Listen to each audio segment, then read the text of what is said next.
Now let's go over a concept called the Quickmask. So I'm going to ask you to go first to my website, my secret little page where I have all this material.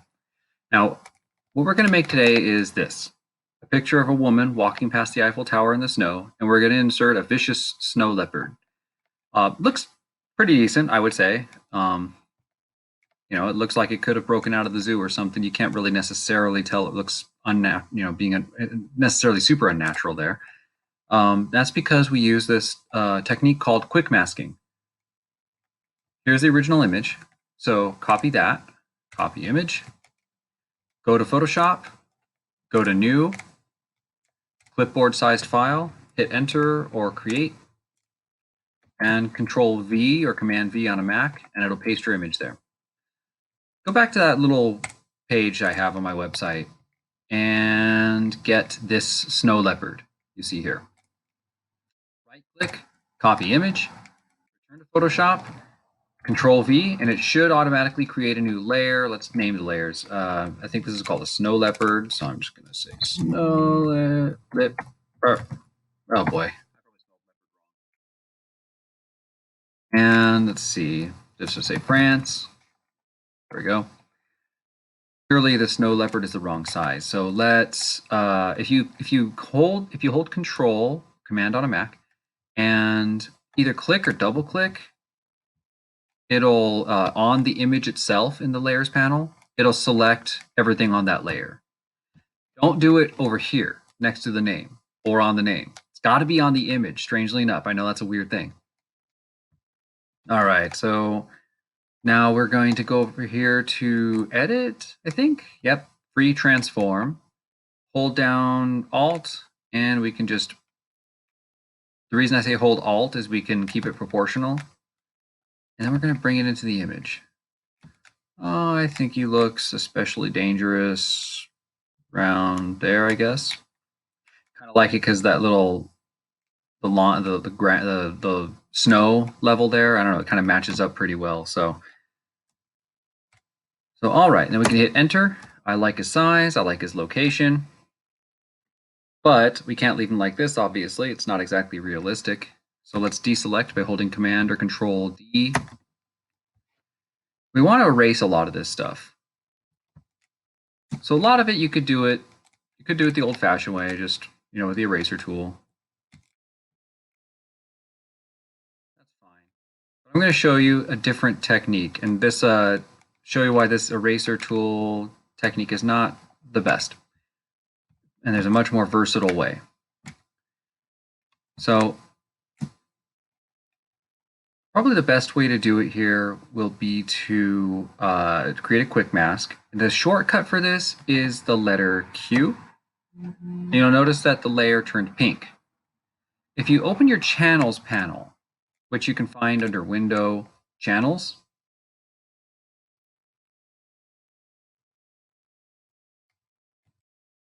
you'll see that it created another layer called a quick mask. And now let's start to color the snow leopard. I'm going to use a real hard brush. Oh, just notice I have the eraser on. Let's go to the actual brush.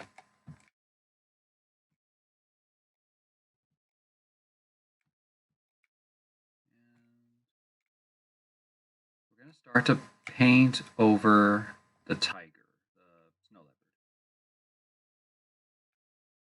You might be wondering, why is it pinkish? Your computer may come default slightly different. Mine comes in a kind of a pink, but this is what's happening. I'm going to press Q again to get rid of the quick mask. And you'll notice that it left a selection. So it created a selection in the shape of all the area that we just painted. So basically a quick mask creates selections or marquees it lets us paint them instead of tracing them. And you might be thinking, well, what's the advantage? I mean, I don't mind tracing something. The advantage is when you use the paintbrush, you can also use other tools such as dodge and burn, smudge, all those different paintbrush textures. When you paint, especially if you have like say an oil brush, you have areas that are totally opaque. Then you have some that are not totally opaque, and you can see through them a little bit.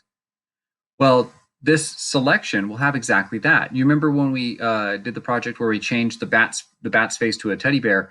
We feathered the edge. Well, that was just the tip of the iceberg. We can create, all sorts of opacity variations and texture variations with a quick mask. So let's go back to the quick mask. I'm going to go ahead and just fast forward through painting the opaque part of this snow leopard.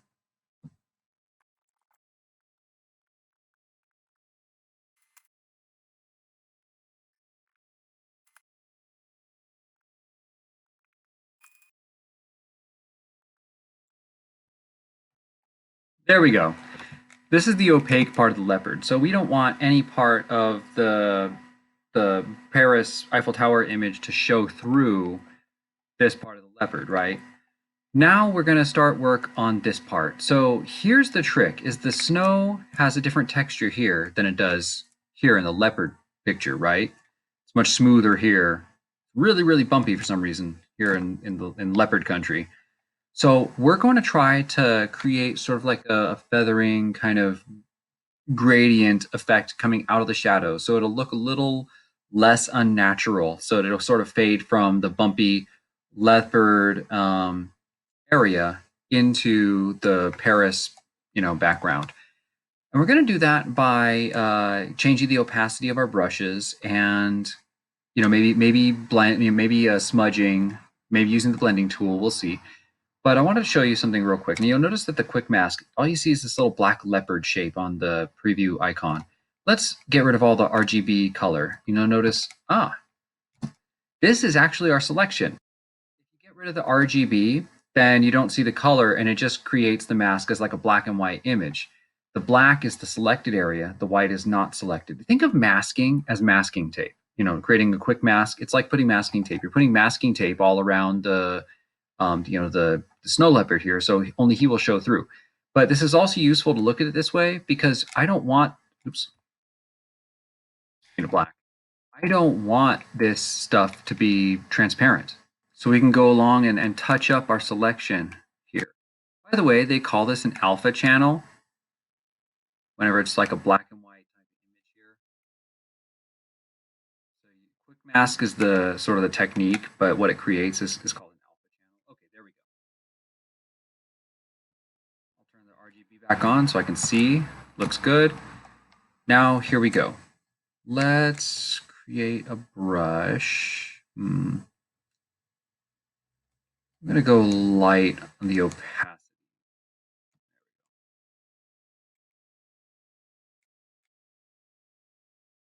So we got to have the shadow because otherwise it'll look unnatural if he doesn't have a shadow underneath him.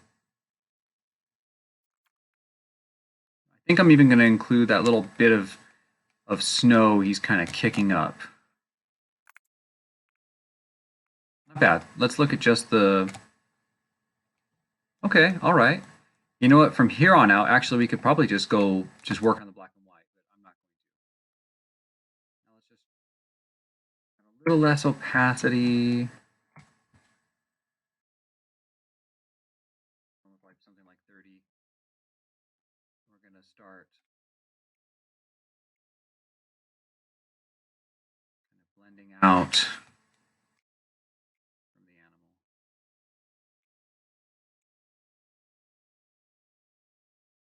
I don't like the way I got this right here, so I'm going to undo that part.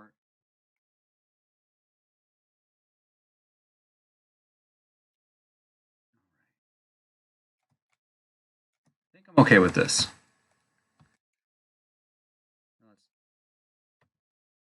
By the way, you can save this. So if you wanted to create a mask and you wanted to reuse it again and again, say you had a shape that you wanted to like copy paste a lot of times and you needed that quick mask to lend its qualities, its textures and all that stuff to something, you can save it. You can save it by hitting Q again to get rid of the quick mask. And then you can go down to this little icon second from the left and say save selection as a channel. There it says alpha, just like I mentioned.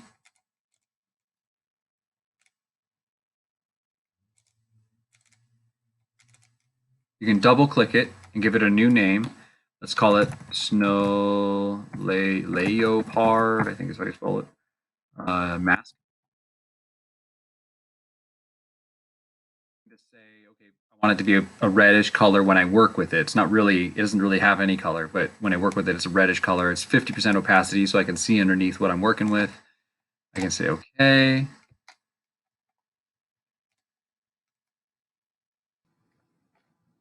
So let's see. Now that we have it saved, let's go ahead and hit, let's see. All right, make sure you're selecting the RGB channels here, and go ahead and hit select inverse. Do we need to do that? Nope, that's the opposite of what we wanted. Select inverse again, so it'll undo what we did. Hit delete, and then we'll turn off Quickmask by hitting, oh, that's right, that wasn't a Quickmask, that was a save mask. We'll go ahead and deselect. We'll turn that layer off, and we'll back it out. And it looks pretty good, if you ask me. It's pretty natural. So I hope that made sense. Your assignment this week is to use the Quickmask to create a composite image similar to this. You can either create this one, which is just fine with me, or you can experiment with a different one by Googling up images and just mixing them up however you wish. But when you're done, export a JPEG to me and email it to me before this time next week. So I hope you have a great rest of the week, and I'll be available in office hours should you need me.